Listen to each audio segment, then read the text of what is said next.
see.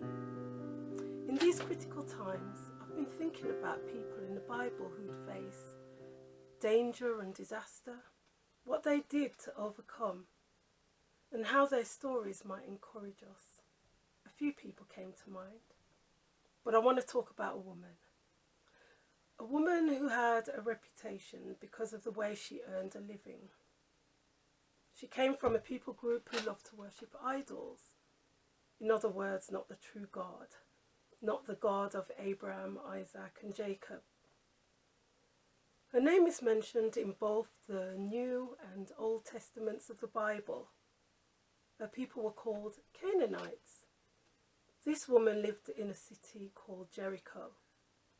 And if you know the Bible, you may already have guessed her name. Yes, that's right, her name's Rahab. I said at the start that she had a reputation.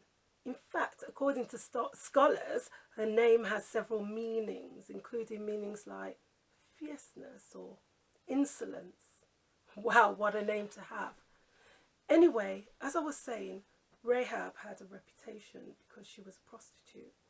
Having such a reputation, it's likely that she felt that people looked down on her, judged her, ill-treated her, dealt with her unfairly, gossiped about her. If you've been on the receiving end of gossip, which we all have, after all, nobody practices gossip. If you've been on the receiving end of gossip, you know how painful it might be. She probably sensed she could do no right. She didn't have a voice in the community.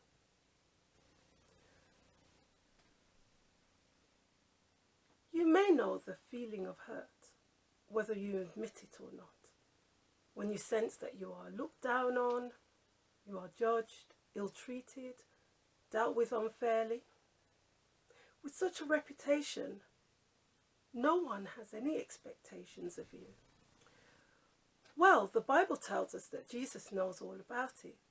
He felt what we feel. Isaiah 53 tells us, he was despised and rejected by men, a man of sorrows and familiar with suffering. Like one from whom men hide their faces, he was despised, and we esteemed him not. Jesus knows all about it. Let's turn to Rahab again. Maybe she had no choice. It was the only way for her to earn a living, maybe. Whatever the reason is for her line of work, there came a day when she and her people, the Canaanites, were facing disaster. What to do?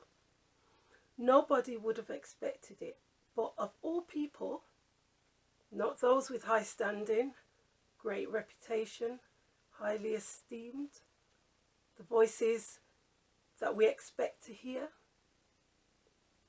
Of all people, who knew what to do to save themselves and their families? It was Rahab. So what was the disaster they were facing? Joshua 2:9-11 tells us in Rahab's words. This is how Rahab declares it to the spies she's been hiding. I know that the Lord has given this land to you, and that a great fear of you has fallen on us, so that all who live in this country are melting in fear because of you. We have heard how the Lord dried up the water of the Red Sea for you when you came out of Egypt, and what you did to Sihon and Og, the two kings of the Amorites east of the Jordan, whom you completely destroyed. When we heard of it, our hearts sank and everyone's courage failed because of you. For the Lord your God is God in heaven above and on the earth below. Wow, she recognized the true God, the God of Abraham, Isaac and Jacob. This is what she said to Joshua's spies, and then she offered to help them escape.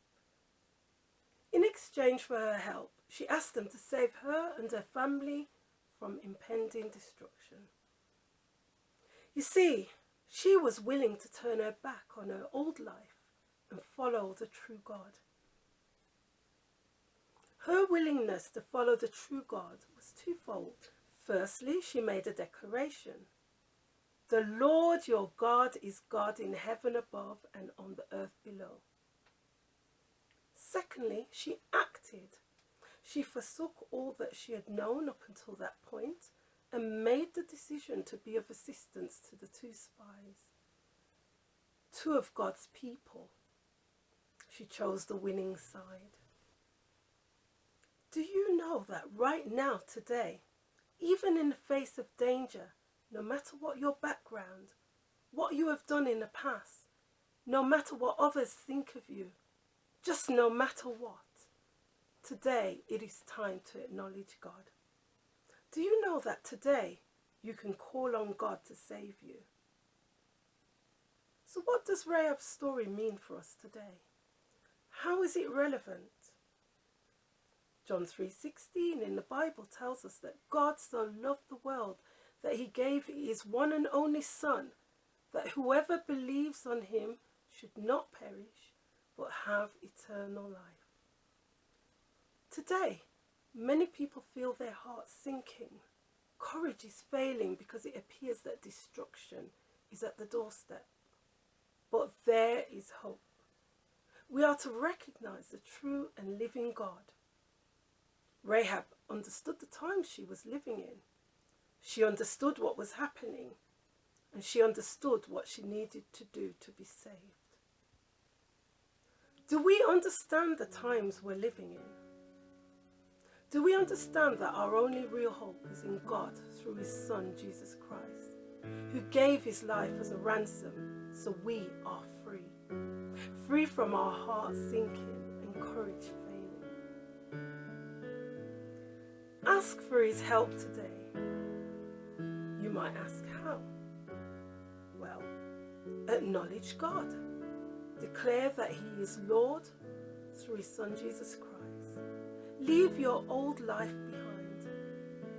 Let him know that you are sorry for the life you've been leading without him till now. Ask him to help you live a life that follows his direction and guidance.